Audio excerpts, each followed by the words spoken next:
and welcome to another reading where we crack open a historical, scientific, metaphorical, poetic, proverbial book and learn from the great riches and kernels of knowledge in which we are thusly imparted with. Let us just flip quickly or leisurely at your own pace to the chapter we left off on. Today feels like a great day for a nice read. We'll see how many chapters we get through. Hopefully at minimum 3, that way we keep up a nice pace. Chapter 4. The correct handling of contradictions among the people. This seems to be an excellent read ahead of us. Let us begin. All asterisks and footnotes will be omitted from the read so as to aid in fluidity. Let us begin. We are confronted by two types of social contradictions, those between ourselves and the enemy and those among the people themselves. The two are totally different in their nature. To understand these two different types of contradictions correctly, we must first be clear on what is meant by the people and what is meant by the enemy. At the present stage, the period of building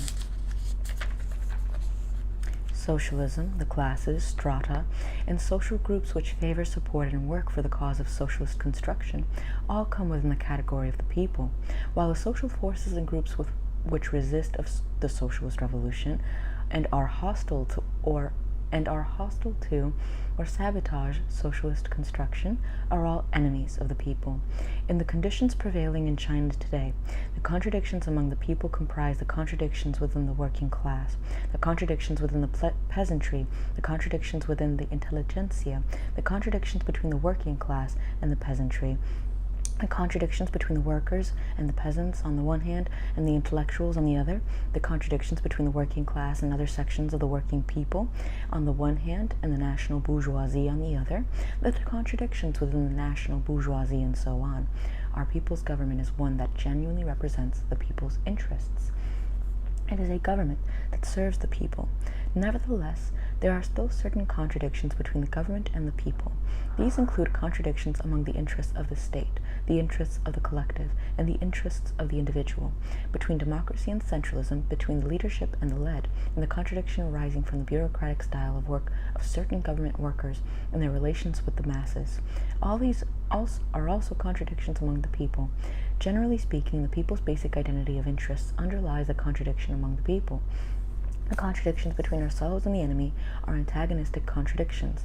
Within the ranks of the people, the contradictions among the working people are non-antagonistic, while those between the exploited and the exploiting classes have a non-antagonistic aspect in addition to an antagonistic aspect.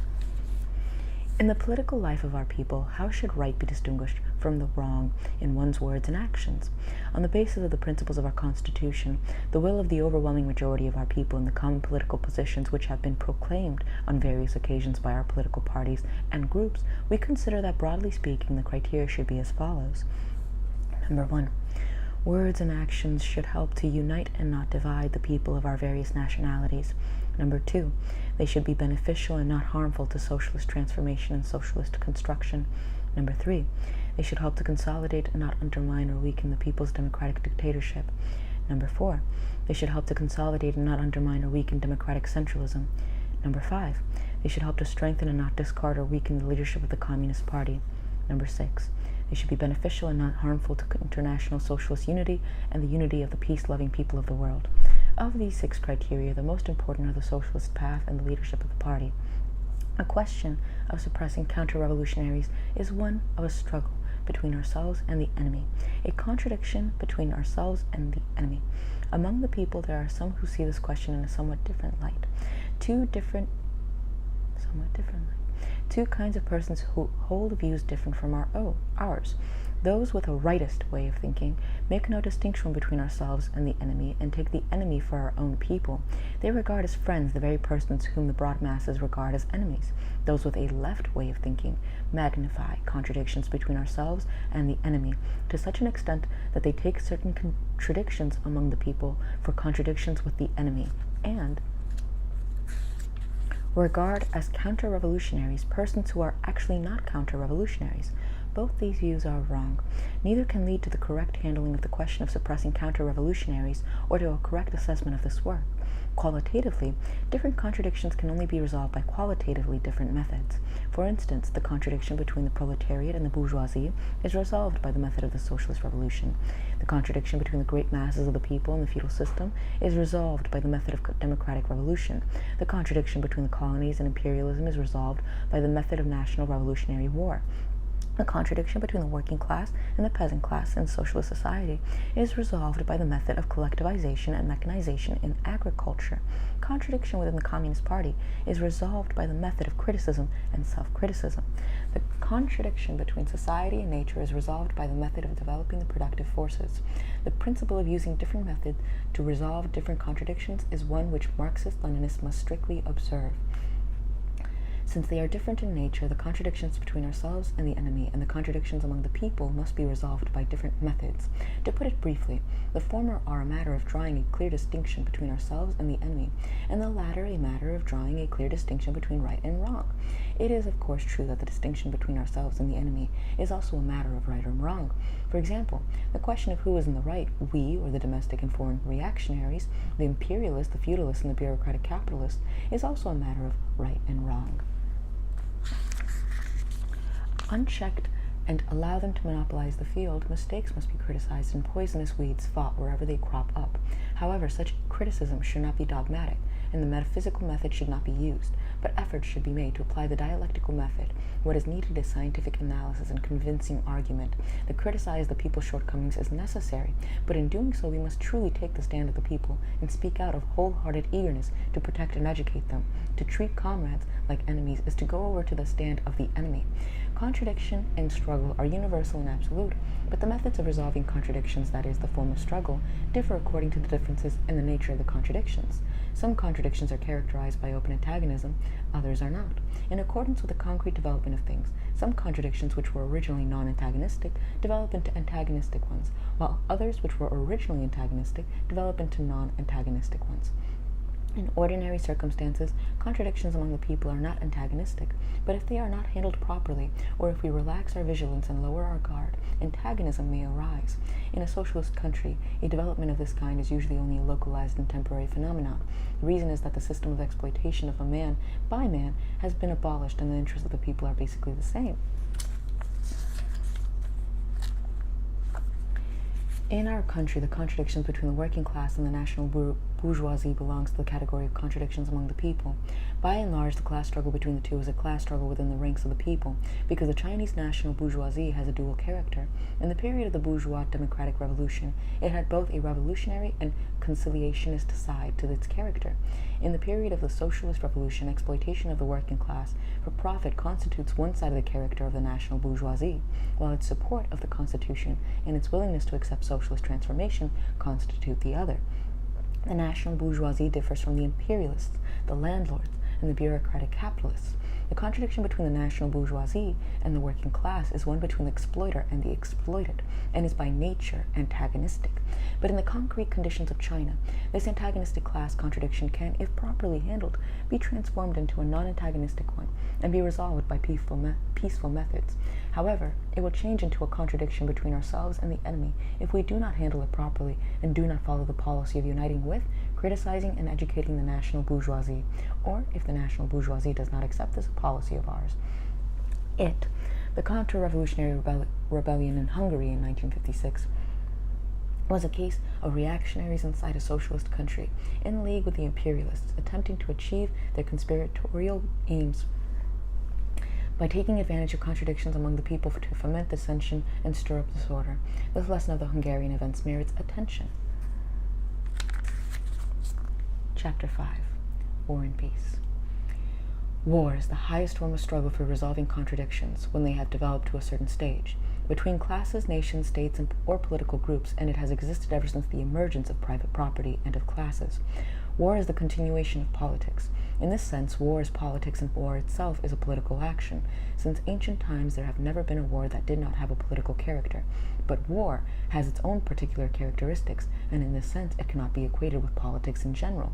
War is the continuation of politics by other means. When politics develops to a certain stage beyond which it cannot proceed by the usual means, war breaks out to sweep the obstacles from the way. When the obstacle is removed and our political aim attained, the war will stop. But if the obstacle is not completely swept away, the war will have to continue till the aim is fully accomplished. It can therefore be said that politics is war without bloodshed, while war is politics with bloodshed. History shows that wars are divided into two kinds, just and unjust. All wars that are progressive are just, and all wars that impede progress are unjust. We communists oppose all unjust wars that impede progress, but we do not oppose progressive just wars. Not only do we communists not oppose just wars, we actively participate in them. As for unjust wars, World War I is an instance in which both sides fought for the imperialist interest. Therefore, the communists of the whole world firmly opposed that war. The way to oppose a war of this kind is to do everything possible to prevent it before it breaks out, and once it breaks out, to oppose war with war, to oppose unjust war with just war whenever possible.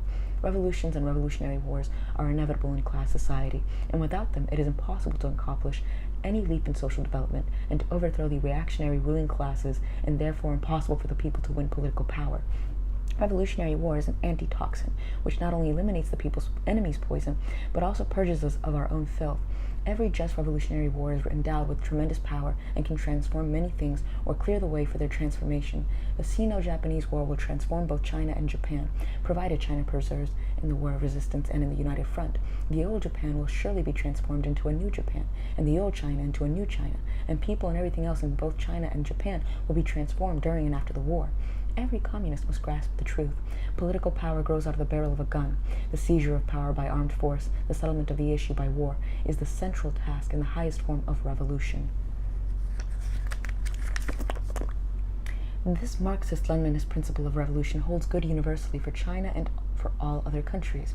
Without armed struggle, neither the proletariat nor the people nor the Communist Party would have any standing at all in China, and it would be impossible for the revolution to triumph. In these years, the 18 years since the founding of the party, the development, consolidation, and Bolshevization of our party have proceeded in the midst of revolutionary wars. Without armed struggle, the Communist Party would assuredly not be what it is today. Comrades throughout the party must never forget this experience, for which we have paid in blood. According to the Marxist theory of the state, the army is the chief component of the state power. Whoever wants to seize and retain state power must have a strong army. Some people ridicule us as advocates of the omnipotence of war. Yes, we are advocates of the omnipotence of war, revolutionary war. That is good, not bad. It is Marxist. The guns of the Russian Communist Party created socialism. We shall create a democratic republic. Experience in the class struggle in the era of imperialism teaches us that it is only by the power of the gun that the working class and the laboring masses can defeat the armed bourgeoisie and landlords. In this sense, we may say that only with guns can the whole world be transformed. We are advocates of the abolition of war. We do not want war, but the war can only be abolished through war, and in order to get rid of the gun, it is necessary to take up the gun. War. This monster of mutual slaughter among men will be finally eliminated by the progress of human society, and in the not too distant future too. But there is only one way to eliminate it, and that is to oppose war with war, to oppose counter-revolutionary war with revolutionary war, to oppose national counter-revolutionary war with national revolutionary war, and to oppose counter-revolutionary class war with revolutionary class war. When human society advances to the point where classes and states are eliminated, there will be no more wars. Counter-revolutionary or revolutionary, unjust or just, that will be the era of perpetual peace for mankind. Our study of the laws of revolutionary war springs from the desire to eliminate all wars. Herein lies the distinction between us communists and all the exploiting classes. Our country and all other socialist countries want peace. So do the people of all countries of the world. The only ones who crave war and do not want peace are certain monopoly capitalist groups in a handful of imperialist countries which depend on aggression for their profits. To achieve a lasting world peace, we must further develop our friendship and cooperation with the fraternal countries in the socialist camp and strengthen our solidarity with all peace-loving countries. We must endeavor to establish normal diplomatic relations on the basis of mutual respect for territorial integrity and sovereignty, and of equality and mutual benefit, with all countries willing to live together with us in peace. We must give active support to the national independence and liberation movement in countries in Asia, Africa, and Latin America, as well as to peace movement and to just struggles in all the countries of the world. As for the imperialist countries, we should unite with their people and strive to coexist peacefully with those countries, do business with them, and prevent any possible war, but under no circumstances should we harbor any unrealistic notions about them. We desire peace. However, if imperialism insists on fighting a war, we will have no alternative but to take the firm resolution to fight to the finish before going ahead with our construction. If you are afraid of war day in, day out, what will you do if war eventually comes? First, I said that the east wind is prevailing over the west wind and war will not break out. And now I have added these explanations about the situation in case war should break out. Both possibilities have thus been taken into account. People all over the world are now discussing whether or not a third world war will break out. On this question, too, we must be mentally prepared and do some analysis. We stand firmly for peace and against war, but if the imperialists insist on unleashing another war, we should not be afraid of it. Our attitude on this question is the same as our attitude towards any disturbance. First, we are against it. Second, we are not afraid of it. The First World War was followed by the birth of the Soviet Union with a population of 200 million. The Second World War was followed up by the emergence of the socialist camp with a combined population of 900 million. If the imperialists insist on launching a third world war, it is certain that several hundred million more will turn to socialism, and then there will be not much room left on earth for the imperialists. It is also likely that the whole structure of imperialism will utterly collapse. Make trouble, fail, make trouble again, fail again, till they're doomed. That is the logic of the imperialists and all reactionaries the world over in dealing with the people's cause, and they will never go against this logic. This is a Marxist law. When we say imperialism is ferocious, we mean that its nature will never change, that the imperialists will never lay down their butcher knives, that they will never become Buddhists till their doom. Fight, fail, fight again, fail again, fight again, till their victory. That is the logic of the people, and they too will never go against this logic. This is another Marxist law. The Russian People's Revolution followed this law, and so has the Chinese People's Revolution. Just because we have won victory, we must never relax our vigilance against the frenzied plots for revenge by the imperialists and their running dogs. Whoever relaxes vigilance will disarm himself politically and land himself in a passive position. The imperialists and their running dogs, the Chinese reactionaries, will not resign themselves to defeat in this land of China. They will continue to gang up against the Chinese people in every possible way. For example, they will smuggle their agents into China to sow dissension and make trouble. That is certain. They will never neglect these activities. To take another example, the imperialists will incite the Chinese reactionaries and even throw in their own forces to blockade China's ports. They will do this as long as it is possible. Furthermore, if they still hanker after adventures, they will send some of their troops to invade and harass China's frontiers. This too is not impossible. All this we must take fully into account. The world is progressing, the future is bright, and no one can change this general trend of history. We should carry on constant propaganda among the people on the facts of the world progress and the bright future ahead so that they will build their confidence in victory. The commanders and fighters of the entire Chinese People's Liberation Army absolutely must not relax in the least their will to fight. Any thinking that relaxes the will to fight and belittles the enemy is wrong. Chapter 6. Imperialism and all reactionaries are paper tigers. All reactionaries are paper tigers. In appearance, the reactionaries are terrifying, but in reality, they are not so powerful. From a long-term point of view, it is not the reactionaries, but the people who are really powerful. Just as there is not a single thing in the world without a dual nature, this is the law of the unity of opposites. So imperialism and all reactionaries have a dual nature. They are real tigers and paper tigers at the same time. In past history, before they won state power and for some time afterwards, the slave-owning class, the feudal landlord class, and the bourgeoisie were vigorous, revolutionary, and progressive. They were real tigers. But with the lapse of time, because they're opposites, the slave class, the peasant class, and the proletariat grew in strength step by step, struggled against them more and more fiercely. These ruling classes changed step by step into the reverse, changed into reactionaries, changed into backward people, changed into paper tigers, and eventually they were overthrown, or will be overthrown, by the people. The reactionary, backward, decaying classes retain this dual nature, even in their last life and death struggles against the people. On the one hand, they were real tigers. They devoured people by the millions and tens of millions. The cause of the people's struggle went through a period of difficulties and hardships, and along the path there were many twists and turns.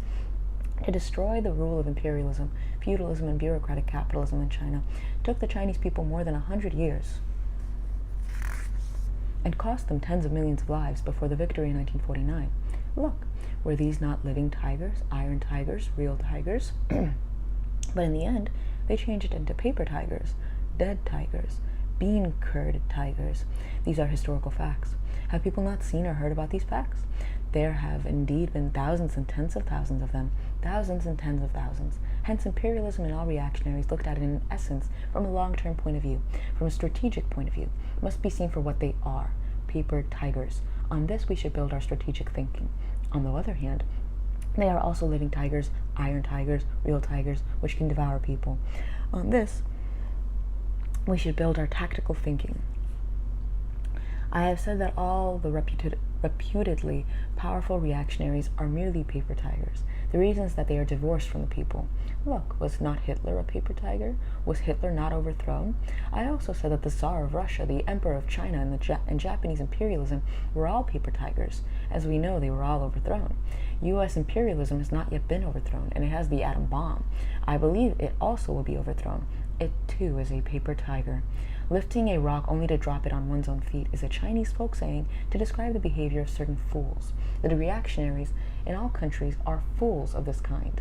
In the final analysis, their persecution of the revolutionary people only serves to accelerate the people's revolutions on a broader and more intense scale. Did not the persecution of the revolutionary people by the Tsar of Russia and by the Chiang Kai-shek perform this function in the Great Russian and Chinese revolutions? U.S. imperialism invaded China's territory of Taiwan and has occupied it for the past 9 years. A short while ago, it sent its armed forces to invade and occupy Lebanon.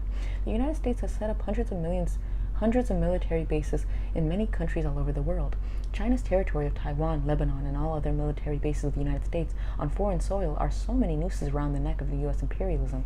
The nooses have been fashioned by the Americans themselves and by nobody else, and it is they themselves who have put these nooses around their own necks, handing the ends of the ropes to the Chinese people, the people of the Arab countries, and all the people of the world who love peace and oppose aggression. The longer the U.S. aggressors remain in those places, the tighter the nooses around their necks will become. Imperialism will not last long because it always does the evil things. It persists in grooming and supporting reactionaries in all countries who are against the people. It has forcibly seized many colonies and semi-colonies and many military bases, and it threatens the people with atomic war. Thus, forced by imperialism to do so, more than 90% of the people of the world are rising or will rise up and struggle against it. Yet imperialism is still alive, still running amok in Asia, Africa, and Latin America. In the West, imperialism is still oppressing the people at home. This situation must change. It is the task of the people of the whole world to put an end to the aggression and oppression perpetrated by the imperialism, and chiefly by U.S. imperialism. Riding roughshod everywhere, U.S. imperialism has made itself the enemy of the people of the world, and has increasingly isolated itself. Those who refuse to be enslaved will never be cowed by the atom bombs and hydrogen bombs in the hands of the U.S. imperialists. The raging tide of the people of the world against the U.S. aggressors is irresistible. Their struggle against U.S. imperialism and its lackeys will assuredly win still greater victories.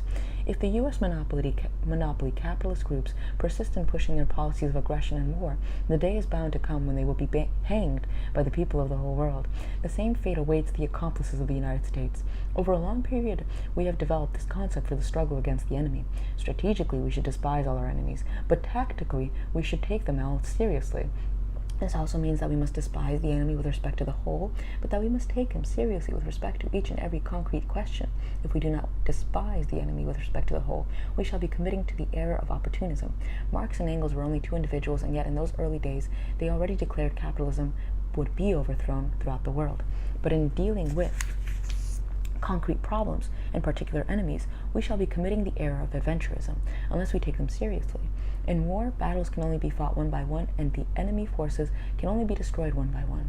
Factories can only be built one by one. The peasants can only plow the land plot by plot. The same is even true of eating a meal. Strategically, we take the eating of a meal lightly. We know we can finish it, but actually we eat it mouthful by mouthful. It is impossible to swallow an entire banquet in one gulp. This is known as a piecemeal solution. In military parlance, it is called wiping out the enemy forces one by one. It is my opinion that the international situation has now reached a new turning point. There are two winds in the world today, the east wind and the west wind. There is a Chinese saying, either the east wind prevails over the west wind, or the west wind prevails over the east wind. I believe it is characteristic of the situation today that the east wind is prevailing over the west wind. That is to say, the forces of socialism have become overwhelmingly superior to the forces of imperialism. And with that, we conclude another batch of 3 chapters. Let me add up how many chapters there are, so that way we can see how long this series will be. Chapter 6. There's about 33 chapters, 11 days worth of reading. Perhaps we should read a couple more chapters to condense the material down a bit, but it is satisfying to have it in a pattern. I'll read 3 more chapters. Chapter 7. Dare to struggle and dare to win. People of the world unite and defeat the U.S. aggressors and all their running dogs. People of the world, be courageous, dare to fight, defy difficulties, and advance wave upon wave. Then the whole world will belong to the people. Monsters of all kinds shall be destroyed. The Communist Party of China, having made a clear-headed appraisal of the international and domestic situation on the basis of the science of Marxism and Leninism, recognized that all attacks by the reactionaries at home and abroad had to be defeated and could be defeated. When dark clouds appeared in the sky, we pointed out that they were only temporary, that the darkness would soon pass and the sun break through. Historically, all reactionary forces on the verge of extinction invariably conduct a last desperate struggle against the revolutionary forces, and some revolutionaries are apt to be deluded for a time by this phenomenon of outward strength but inner weakness, failing to grasp the essential fact that the enemy is nearing extinction, while they themselves are approaching victory. If they, the Kuomintang, fight, we will wipe them out completely. This is the way things are. If they attack and we wipe them out, they will have the satisfaction. Wipe out some satisfaction. Wipe out more satisfaction. Wipe out the whole lot, complete satisfaction. China's problems are complicated, and our brains must also be a little complicated. If they start fighting, we fight back. Fight to win peace. If anyone attacks us and if the conditions are favorable for battle, we will certainly act in self-defense to wipe them out, resolutely, thoroughly, wholly, and completely. We do not strike rashly, but when we do strike, we must win. We must never be cowed by the bluster of reactionaries. As far as our own desire is concerned, we don't want to fight even for a single day. But if circumstances force us to fight, we can fight to the finish. We are for peace, but so long as U.S. imperialism refuses to give up its arrogant and unreasonable demands and its scheme to extend aggression, the only course for the Chinese people is to remain determined to go on fighting side by side with the Korean people. Not that we are warlike. We are willing to stop the war at once and leave the remaining questions for later settlement. But U.S. imperialism is not willing to do so. All right then, let the fighting go on. However many years U.S. imperialism wants to fight, we are ready to fight right up to the moment when it is willing to stop. Right up to the moment of complete victory for the Chinese and Korean peoples. We should rid our ranks of all impotent thinking. All views that overestimate the strength of the enemy and underestimate the strength of the people are wrong. The oppressed peoples and nations must not pin their hopes for liberation on the sensibleness of imperialness and its lackeys. They will only triumph by strengthening their unity and persevering in their struggle. No matter when this country-wide civil war breaks out, we must be well prepared. If it comes early, say tomorrow morning, we should also be prepared. That is point 1. In the present international and domestic situation, it is possible that for a time the civil war may be kept restricted in scale and localized. That is point 2. Point 1 is what we should prepare for. Point 2 is what has existed for a long time. In short, we must be prepared. Being prepared, we shall be able to deal properly with all kinds of complicated situations. Chapter 8. People's War. The Revolutionary War is a war of the masses. It can be waged only by mobilizing the masses and relying on them. What is a true bastion of iron? It is the masses, the millions upon millions of people who genuinely and sincerely support the revolution. That is the real iron bastion, which it is impossible and absolutely impossible for any force on earth to smash. The counter-revolution cannot smash us. On the contrary, we shall smash it. Rallying millions upon millions of people around the revolutionary government and expanding our revolutionary war, we shall wipe out all counter-revolution and take over the whole of China. The richest source of power to wage war lies in the masses of the people. It is mainly because of the unorganized state of the Chinese masses that Japan dares to bully us. When this defect is remedied, and the Japanese aggressor, like a mad bull crashing into a ring of flames, will be surrounded by hundreds of millions of our people standing upright. The mere sound of their voices will strike terror into him, and he will be burned to death. The imperialists are bullying us in such a way that we will have to deal with them seriously. Not only must we have a powerful regular army, we must also organize contingents of the people's militia on a big scale. This will make it difficult for the imperialists to move a single inch in our country in the event of invasion. Considering the Revolutionary War as a whole, the operations of the people's guerrillas and those of the main forces of the Red Army complement each other like a man's right arm and left arm. And if we had only the main forces of the Red Army without the people's guerrillas, we would be like a warrior with one arm. In concrete terms, and especially with regard to military operations, when we talk of the people in the base area as a factor, we mean that we have an armed people. That is the main reason why the enemy is afraid to approach our base area. Unquestionably, victory or defeat in war is determined mainly by the military, political, economic, and natural conditions on both sides, but not by these alone. It is also determined by each side's subjective ability in directing the war. In his endeavor to win a war, a military strategist cannot overstep the limitations imposed by the material conditions. Within these limitations, however, he can and must strive for victory. The stage of action for a military strategist is built upon objective material conditions, but on that stage, he can direct the performance of many a drama full of sound and color, power and grandeur. The object of war is specifically to preserve oneself and destroy the enemy. To destroy the enemy means to disarm him, or deprive him of the power to resist, and does not mean to destroy every member of his forces physically. In ancient warfare, the spear and the shield were used, the spear to attack and destroy the enemy, and the shield to defend and preserve oneself. To the present day, all weapons are still an extension of the spear and the shield. The bomber, the machine gun, the long-range gun, and poison gas are developments of the spear, while the air raid shelter, the steel helmet, the concrete fortification, and the gas mask are developments of the shield. The tank is a new weapon combining the functions of both spear and shield. Attack is the chief means of destroying the enemy, but defense cannot be dispensed with. In attack, the immediate object is to destroy the enemy, but at the same time it is self-preservation, because if the enemy is not destroyed, you will be destroyed. In defense of the immediate object is to preserve yourself, but at the same time, defense is a means of supplementing attack or preparing to go over to the attack. Retreat is in the category of defense, and is a continuation of defense, while pursuit is a continuation of attack. It should be pointed out that the destruction of the enemy is the primary object of war, and self-preservation is secondary, because only by destroying the enemy in large numbers can one effectively preserve oneself. Therefore, attack, the chief means of destroying the enemy, is primary, while defense, a supplementary means of destroying the enemy, and a means of self-preservation, is secondary. In actual warfare, the chief role is played by the defense, much of the time, and by attack for the rest of the time. But if war is taken as a whole, attack remains primary. All the guiding principles of military operations grow out of the one basic principle, to strive to the utmost to preserve one's own strength and destroy that of the enemy. How, then, do we justify the encouragement of heroic sacrifice in war? Every war exacts a price, sometimes an extremely high one. Is this not in contradiction with preserving oneself? In fact, there is no contradiction at all. To put it more exactly, the sacrifice and self-preservation are both opposite and complementary to each other, for such sacrifice is essential not only for destroying the enemy, but also for preserving oneself. Partial and temporary non-preservation, sacrifice or paying the price, is necessary for the sake of general and permanent preservation. From this basic preservation.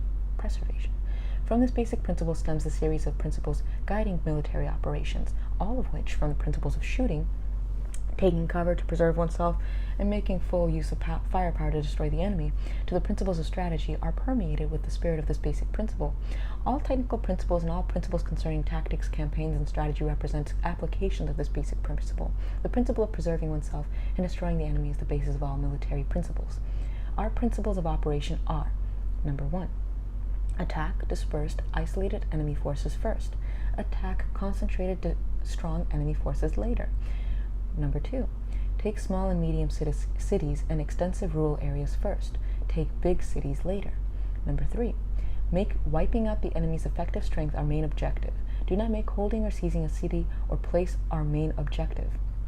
Holding or seizing a city or place is the outcome of wiping out the enemy's effective strength, and often a city or place can be held or seized for good only after it has changed hands a number of times. Number 4, in every battle, concentrate an absolutely superior force, 2, 3, 4, and sometimes even 5 or 6 times the enemy's strength. Encircle the enemy forces completely. Strive to wipe them out thoroughly, and do not let any escape from the net. In special circumstances, use the method of dealing the enemy crushing blows, that is, concentrate all our strength to make a frontal attack and an attack on one or both of its flanks, with the aim of wiping out one part and routing another so that our army can swiftly move its troops to smash other enemy forces. Strive to avoid battles of attrition, in which we lose more than we gain or only break even. In this way, although inferior as a whole, in terms of numbers, we shall be absolutely superior in every part in every specific campaign, and this ensures victory in the small campaign. As time goes on, we shall become superior as a whole, and eventually wipe out all the enemy. Number 5, fight no battle unprepared. Fight no battle you are not sure of winning. Make every effort to be well prepared for each battle. Make every effort to ensure victory in given set of conditions as between the enemy and ourselves. Number 6, give full play to our style of fighting. Courage in battle, no fear of sacrifice, no fear of fatigue, and continuous fighting. That is, fighting successive battles in a short time without rest. Number 7, strive to wipe out the enemy when he is on the move. At the same time, pay attention to the tactics of positional attack and capture enemy fortified points in cities. Number 8. With regard to attacking cities, resolutely seize all enemy fortified points and cities which are weakly defended. At opportune moments, seize all enemy fortified points and cities defended with moderate strength, provided circumstances permit. As for all strongly defended enemy fortified points and cities, wait till conditions are ripe and then take them. Number 9. Replenish our strength with all the arms and most of the personnel captured from the enemy. Our army's main sources of manpower and materiel are at the front. Number 10. Make good use of the intervals between campaigns to rest, train, and consolidate our troops. Periods of rest, training, and consolidation should not be in general be very long, and the enemy should so far as possible be permitted no breathing space. These are the main methods the People's Liberation Army has employed in defeating Chiang Kai-shek. They are the result of the tempering of the People's Liberation Army in long years of fighting against domestic and foreign enemies, and are completely suited to our present situation. Our strategy and tactics are based on a people's war. No army opposed to the people can use our strategy and tactics. Without preparedness, superiority is not real superiority, and there can be no initiative either. Having grasped this point, a force which is inferior but prepared can often defeat a superior enemy by surprise attack. Chapter 9. The People's Army. Without a people's army, the people have nothing. This army is powerful because all its members have a conscious discipline.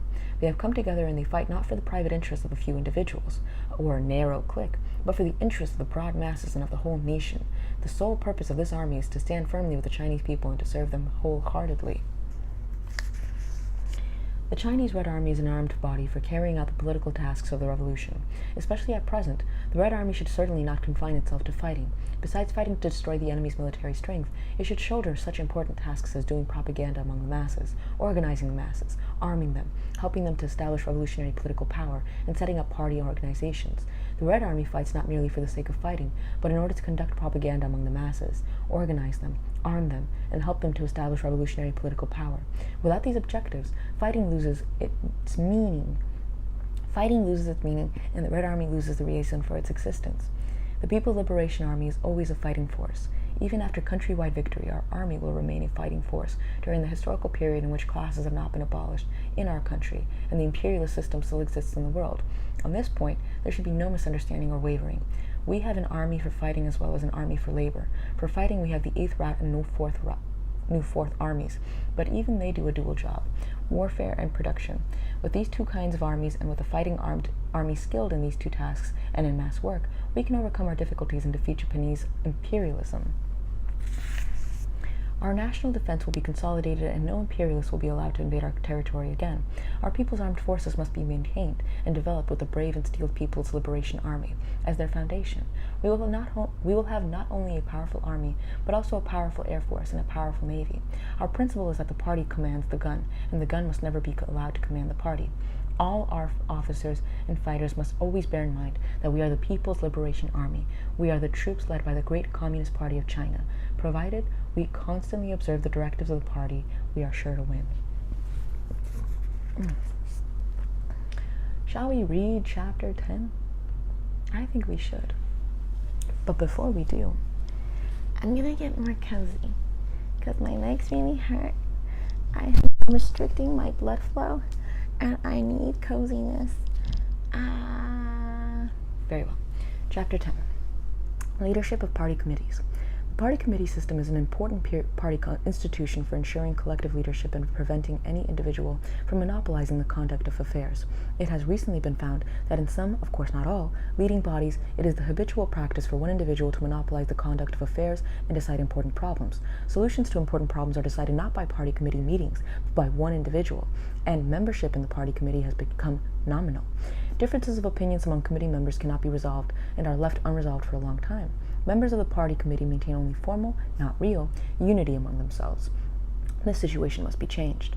From now on, a sound system of party committee meetings must be instituted in all leading bodies, from the regional bureaus of the Central Committee to the prefectural party committees, from the party committees of the fronts to the party committees of the brigades and military areas, sub-commissions of the Revolutionary Military Commission or leading groups, and the leading party members group in government bodies, people's organizations, the news agency, and the newspapers' offices. All important problems, of course, not the unimportant trivial problems or problems whose situations have already been decided after discussion at meetings and need only to be carried out, must be submitted to the committee for discussion, and the committee members present should express their views fully and reach definite decisions which should be then carried out by the members concerned. Party committee meetings must be divided into two categories: standing committee meetings and plenary sessions, and the two should not be confused. Furthermore, we must take care that neither collective leadership nor personal responsibility is overemphasized to neglect the other. In the Army, the person in command has the right to make emergency decisions during battle and when circumstances require. The secretary of a party committee must be good at being a squad leader. A party committee has 10 to 20 members. It is like a squad in the Army, and the secretary is like the squad leader. It is indeed not easy to lead the squad well. Each regional bureau of sub-regional bureau of the Central Committee now leads a vast area and shoulders very heavy responsibilities. To lead means not only to decide general and specific policies, but also to devise correct methods of work. Even with correct general and specific policies, troubles may still arise if methods of work are neglected. To fulfill its task of exercising leadership, a party committee must rely on its squad members and enable them to play their parts to the full. To be a good squad leader, the secretary should study hard and investigate thoroughly. A secretary or deputy secretary will find it difficult to direct his squad well if he does not take care to do propaganda and organizational work among his own squad members, is not good at handling his relations with committee members, or does not study how to run meetings successfully. If the squad members do not march in step, they can never expect to lead tens of millions of people in fighting and construction. Of course, the relation between the secretary and the committee members is one in which the minority must obey the majority, so it is different from the relation between a squad leader and his men. Here we speak only by way of analogy. Place problems on the table. This should be done not only by the squad leader, but by the committee members too. Do not talk behind people's backs. Whenever problems arise, call a meeting. Place the problems on the table for discussion. Take some decisions and the problems will be solved. If problems exist and are not placed on the table, they will remain unsolved for a long time and even drag on for years. The squad leader and the committee members should show understanding in their relations with each other. Nothing is more important than mutual understanding, support, and friendship between the secretary and the committee members, between the Central Committee and its regional bureaus, and between the regional bureaus and the area party committees. Exchange information. This means that members of a party committee should keep each other informed and exchange views on matters that have come to their attention. This is of great importance in achieving a common language. Some fail to do so, and like the people described by Lao Tzu, do not visit each other all their lives, though the crowing of their cocks and the barking of their dogs are within hearing of each other. The result is that they lack common language. Ask your subordinates about matters you don't understand or don't know, and do not lightly express your approval or disapproval. We should never pretend to know what we don't know. We should not feel ashamed to ask and learn from people below, and we should listen carefully to the views of the cadres at the lower levels. Be a pupil before you become a teacher. Learn from the cadres at the lower levels before you issue orders. What the cadres at the lower levels say may or may not be correct. After hearing it, we must analyze it. We must heed the correct views and act upon them. Listen also to the mistaken views from below. It is wrong not to listen to them at all. Such views, however, are not to be acted upon, but to be criticized. Learn to play the piano. In playing the piano, all 10 fingers are in motion. It won't do to move some fingers only and not others, but if all 10 fingers press down at once, there is no melody. To produce good music, then, the 10 fingers should move rhythmically and in coordination. A party committee should keep a firm grasp on its central task, and at the same time, around the central task, it should unfold the work in other fields. At present, we have to take care of many fields. We must look after the work in all the areas, armed units and departments, and not give all our attention to a few problems to the exclusion of others. Wherever there is a problem, we must put our finger on it, and this is a method we must master. Some play the piano well and some badly, and there is a great difference in the melodies they produce. Members of party committees must learn to play the piano well. Grasp firmly, that is to say, the party committee must not merely grasp, but must grasp firmly its main tasks. One can get a grip on something only when it is grasped firmly, without the slightest slackening. Not to grasp firmly is not to grasp at all. Naturally, one cannot get a grip on something with an open hand. When the hand is clenched, as if grasping something, but is not clenched tightly, there is still no grip. Some of our comrades do grasp the main tasks, but their grasp is not firm, and so they cannot make a success of their work. It will not do to have no grasp at all, nor will it do if the grasp is not firm. Have a head for figures. That is to say, we must attend to the quantitative aspect of our situation or problem and make a basic qualitative analysis. Every quality manifests itself in a certain quantity, and without quantity, there can be no quality. To this day, many of our comrades still do not understand that they must attend to the quantitative aspect of things, and the basic statistics, the main percentages, and the quantitative limits that determine the qualities of things. They have no figures in their heads, and as a result cannot help making mistakes. Notice to reassure the public. Notice of meeting should be given beforehand. This is like issuing a notice to reassure the public, so that everybody will know what is going to be discussed and what problems are to be solved and can make timely preparations. In some places, meetings of cadres are all called without first preparing reports and draft resolutions, and only when people have arrived for the meeting are makeshifts improvised. This is just like saying, troops and horses have arrived, but food and fodder are not ready, and that is no good. Don't call a meeting in a hurry if the preparations are not completed. Fewer and better troops and simpler administration. Talks, speeches, articles, and resolutions should all be concise and to the point. Meetings also should not go on too long. Pay attention to uniting and working with comrades who differ with you. This should be borne in mind, both in the localities and in the army. It also applies to relations with people outside the party. We have come together from every corner of the country and should be good at uniting in our work, not only with comrades who hold the same views as we, but also with those who hold different views. Guard against arrogance. For anyone in a leading position, this is a matter of principle and an important condition for maintaining unity. Even those who have made no serious mistakes and have achieved very great success in their work should not be arrogant. Draw two lines of distinction. First, between revolution and counter-revolution, between Yan'an and Xi'an. I'm going to read this footnote. The footnote states, Yan'an was the headquarters of the Central Committee of the Communist Party of China from January 1937 to March 1947. Xi'an was the center of the reactionary rule of the Kuomintang in northern western China. Comrade Mao Zedong cited the two cities as symbols of revolution and counter-revolution. Some do not understand that they must draw this line of distinction. For example, when they combat bureaucracy, they speak of Yan'an as though nothing is right there and fail to make a comparison and distinguish between the bureaucracy in Yan'an and the bureaucracy in Xi'an. This is fundamentally wrong. Secondly, within the revolutionary ranks, it is necessary to make a clear distinction between right and wrong, between achievements and shortcomings, and to make clear which of the two is primary and which is secondary. For instance, do the achievements amount to 30% or to 70% of the whole? It will not do either to understate or to overstate. We must have a fundamental evaluation of a person's work and establish whether his achievements amount to 30% and his mistakes to 70%, or vice versa. If his achievements amount to 70% of the whole, then his work should in the main be approved. It should be entirely wrong to describe work in which the achievements are primary as work in which the mistakes are primary. In our approach to problems, we must not forget to draw these two lines of distinction between revolution and counter-revolution, and between achievements and shortcomings. We shall be able to handle things well if we bear these two distinctions in mind. Otherwise, we shall confuse the nature of the problems. To draw these distinctions well, careful study and analysis are of course necessary. Our attitude towards every person and every matter should be one of analysis and study. In the sphere of organization, ensure democracy under centralized guidance, it should be done on the following lines. Number 1, the leading bodies of the party must give a correct line of guidance and find solutions when problems arise, in order to establish themselves as centers of leadership. Number 2, the higher bodies must be familiar with the situation in the lower bodies and with the life of the masses so as to have an objective basis for correct guidance. Number 3, no party organization at any level should make casual decisions in solving problems. Once a decision is reached, it must be firmly carried out.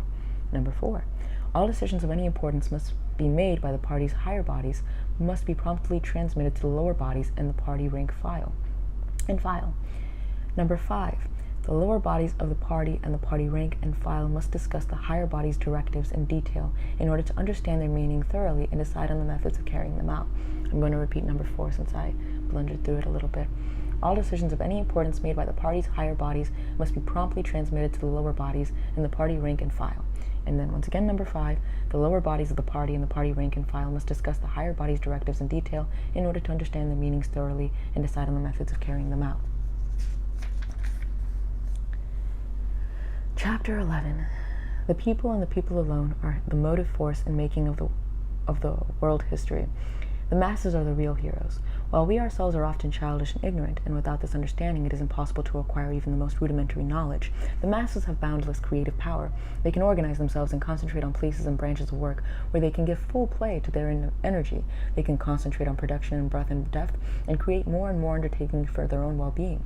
The present upsurge of the peasant movement is a colossal event. In a very short time in China's central, southern, and northern provinces, several 100 million peasants will rise like a mighty storm, like a hurricane, a force so swift and violent that no power, however great, will be able to hold it back.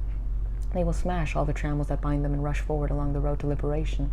They will sweep all of the imperialists, warlords, corrupt officials, local tyrants, and evil gentry into their graves.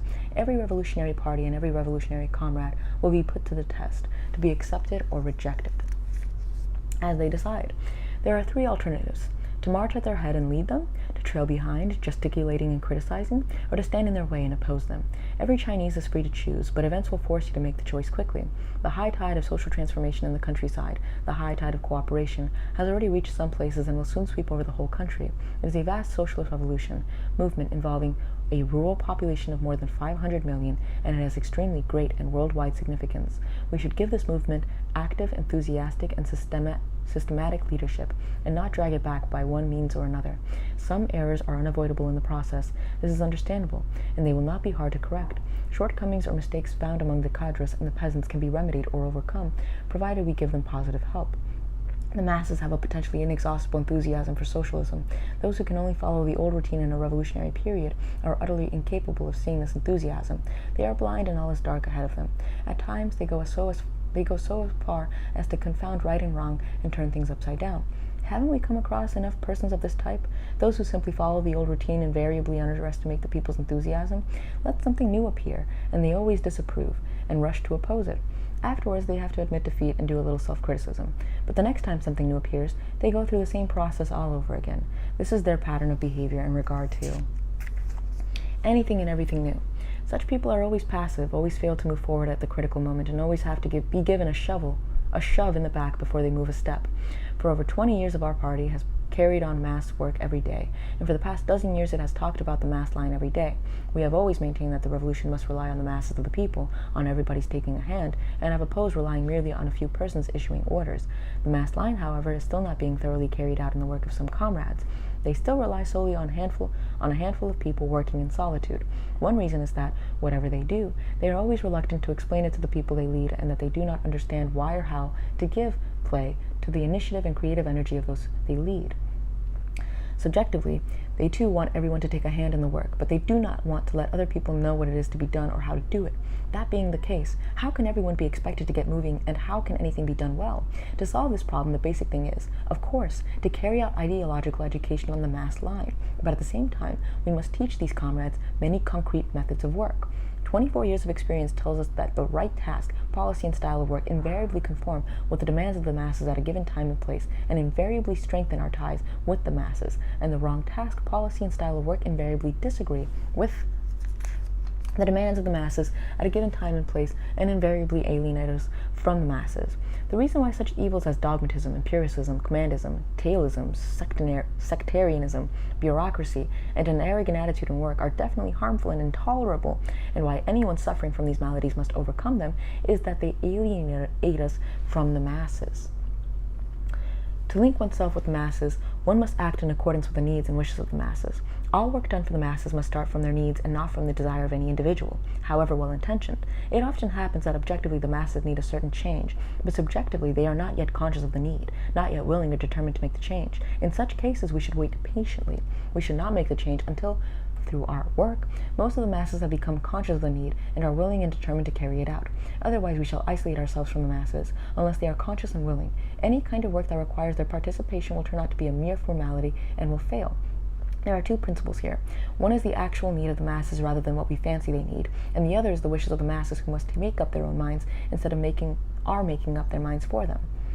Our Congress should call upon the whole party to be vigilant and to see that no comrade at any post is divorced from the masses. It should teach every comrade to love the people and listen attentively to the voice of the masses, to identify himself with the masses wherever he goes, and instead of standing above them, to immerse himself among them, and according to their present level, to awaken them or raise their political consciousness, and help them gradually to organize themselves and voluntarily organize themselves voluntarily, and to set going all essential struggles permitted by the internal and external circumstances of the given time and place. If we tried to go on the offensive when the masses are not yet awakened, that would be adventurism. If we insisted on leading the masses to do anything against their will, we would certainly fail. If we did not advance when the masses demand advance, that would be right opportunism.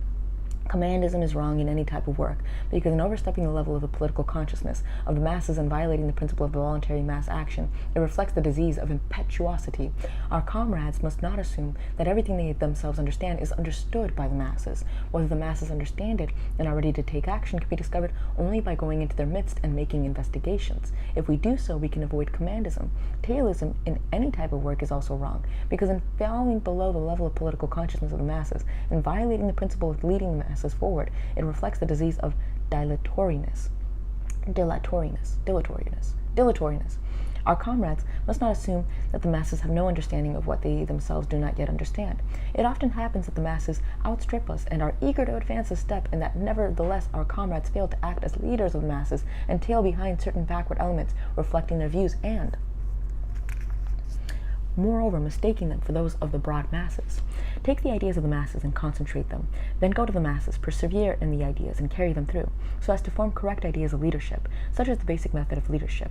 In all the practical work of our party, all correct leadership is necessarily formed from the masses to the masses. This means take the ideas of the masses, scattered and unsystematic ideas, and concentrate them. Through study, turn them into concentrated and systematic ideas. Then go to the masses and propagate and explain these ideas until the masses embrace them as their own.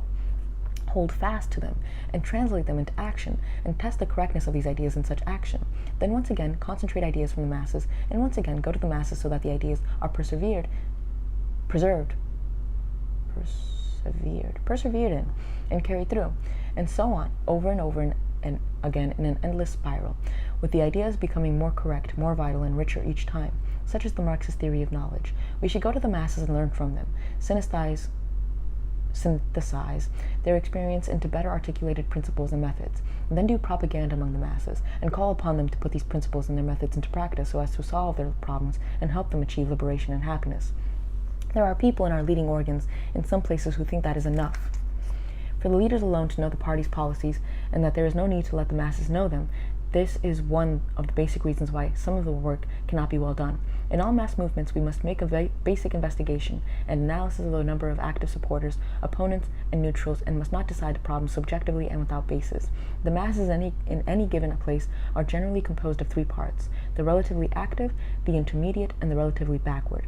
The leaders must therefore be skilled in uniting the small number of active elements around the leadership, and must rely on them to raise the level of the intermediate elements and to win over the backwards elements.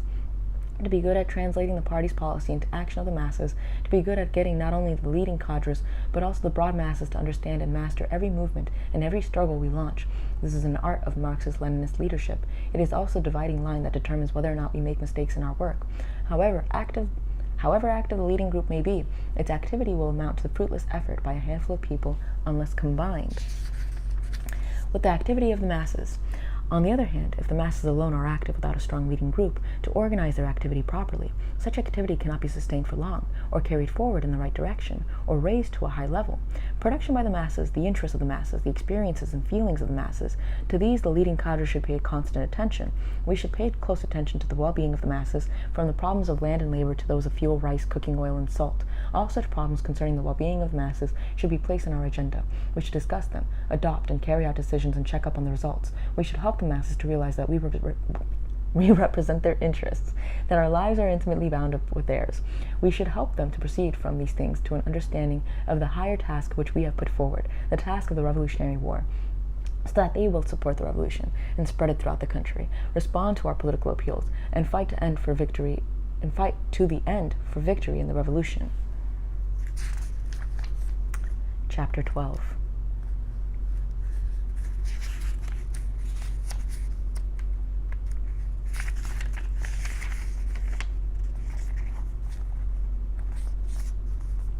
Political work. The system of party representatives and of political departments, adopted for the first time in China, entirely changed the complexion of these armed forces. The Red Army, which was founded in 1927, and the 8th Route Army of today have inherited this system and developed it. The People's Liberation has developed its rigorous revolutionary political work, which is an important factor in winning victory over the enemy. On the basis of a people's war and of the principles of unity between army and people, of unity between commanders and fighters, and of disintegrating the enemy troops, this army has built up a system of political work which is essential for the people's war and is aimed at promoting unity in its own ranks, unity with the friendly armies and the unity with the people, and at disintegrating the enemy forces and ensuring victory in battle. Political work is the lifeblood of all economic work. This is particularly true at a time when the social economic system is undergoing fundamental change. The party branch is organized on a company basis. This is an important reason why the Red Army has been able to carry on such arduous fighting without falling apart. The political work of the 8th Route Army is guided by 3 basic principles. First, the principle of unity between officers and men, which means eradicating feudal practices in the army, prohibiting beating and abuse, building up a conscious discipline, and sharing weal and woe, as a result of which the entire army is closely united.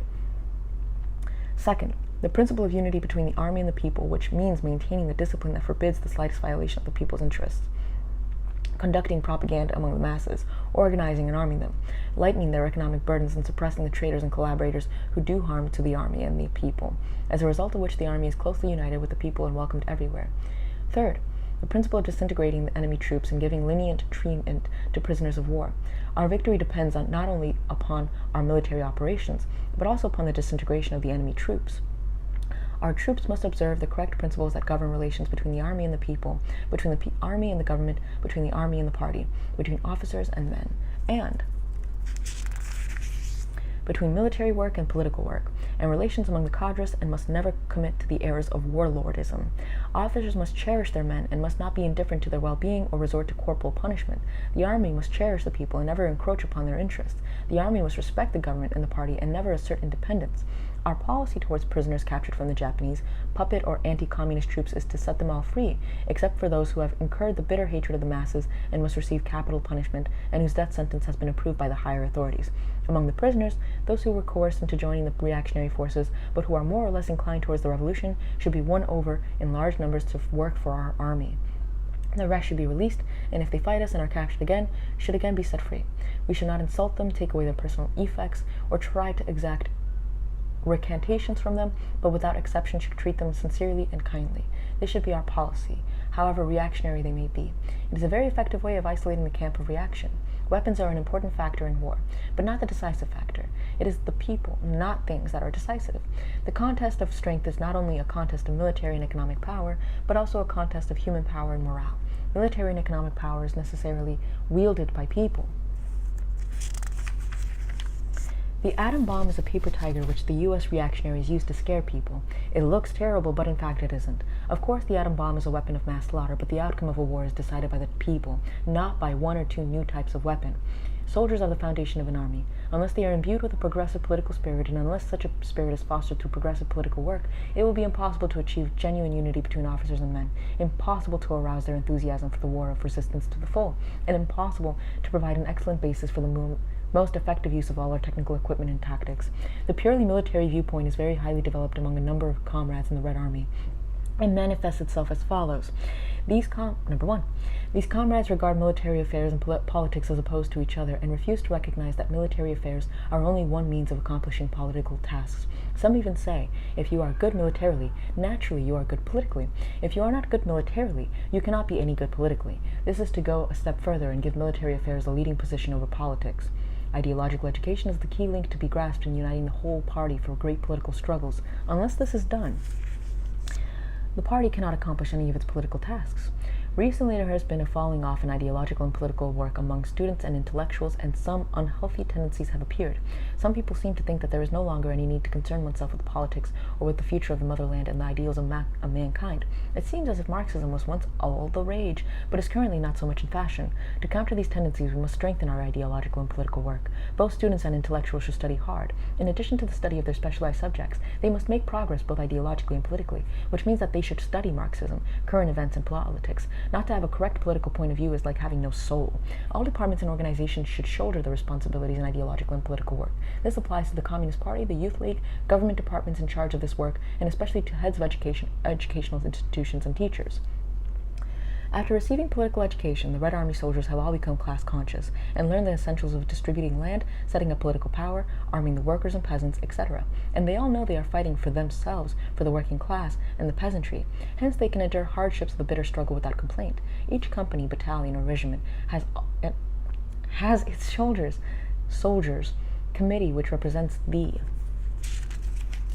interests of the soldiers and carries on political and mass work.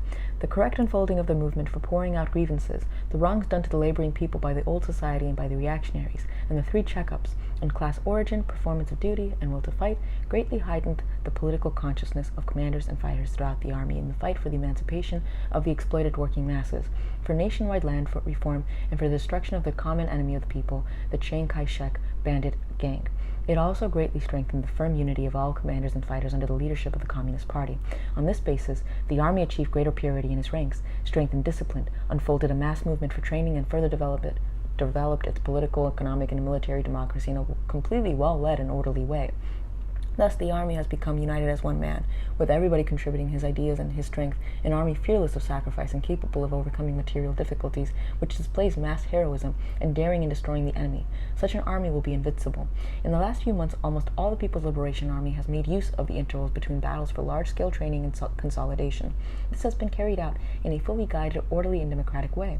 It has therefore aroused the revolutionary fervor of the great masses of commanders and fighters, enabled them clearly to comprehend the aim of the war, eliminated certain incorrect ideological tendencies and undesirable manifestations in the army, educated the cadres and fighters, and greatly enhanced the combat effectiveness of the army. From now on, we must continue to carry on this new type of ideological education movement in the army, a movement which has democratic and mass character. The educational policy of the college, the anti-Japanese military and political college, is to cultivate a firm and correct political orientation, an industrious and simple style of work, and flexible strategy and tactics. These are the 3 essentials in making of an anti-Japanese revolutionary soldier. It is in accordance with these essentials that the staff teach and the students study. Our nation has always had a traditional style of hard struggle, which we should develop. What is more, the Communist Party has always advocated a firm and correct political orientation. This orientation is inseparable from a style of hard struggle. Without a firm and correct political orientation, it is impossible to promote a style of hard struggle. Without the style of hard struggle, it is impossible to maintain a firm and correct political orientation. Be united, alert, earnest, and lively. What really counts in the world is conscientiousness, and the Communist Party is most particular about being conscientious. Chapter 13. This will be my final chapter, and I think I will organize the videos as such, where I read 10 chapters per video, leaving 2 more videos to be done, according to the fact that there's like 20 chapters left. Although, who knows, maybe I'll read 20 chapters, depending on how long that actually is. Nonetheless, Chapter 13. Relations between officers and men.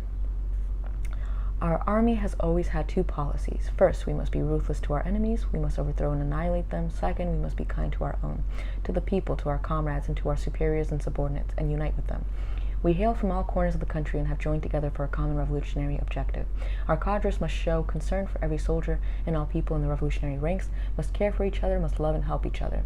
A movement to support the cadres and cherish the soldiers must be launched in every army unit, calling on the cadres to cherish the soldiers and soldiers to support the cadres. They should speak up about each other's shortcomings and mistakes and quickly correct them. In this way, they will be able to achieve a very good internal unity. Many people think that it is wrong methods that make for strained relations between officers and men, and between the army and the people. But I always tell them that it is a question of basic attitude, or basic principle, of having respect for the soldiers and the people. It is from this attitude that the various policies, methods, and forms ensue. If we depart from this attitude, then the policies, methods, and forms will certainly be wrong, and the relations between officers and men and between the army and the people are bound to be unsatisfactory. Our 3 major principles for the army's political work are: first, unity between officers and men; second, unity between the army and the people; And third, the disintegration of the enemy forces. To apply these principles effectively, we must start with this basic attitude of respect for the soldiers and the people, and of respect for the human dignity of prisoners of war once they have laid down their arms. Those who take all this as technical matter and not one of basic attitude are indeed wrong, and they should correct their view. Communists must use the democratic method of persuasion and education when working among the laboring people, and must on no account resort to commandism or coercion.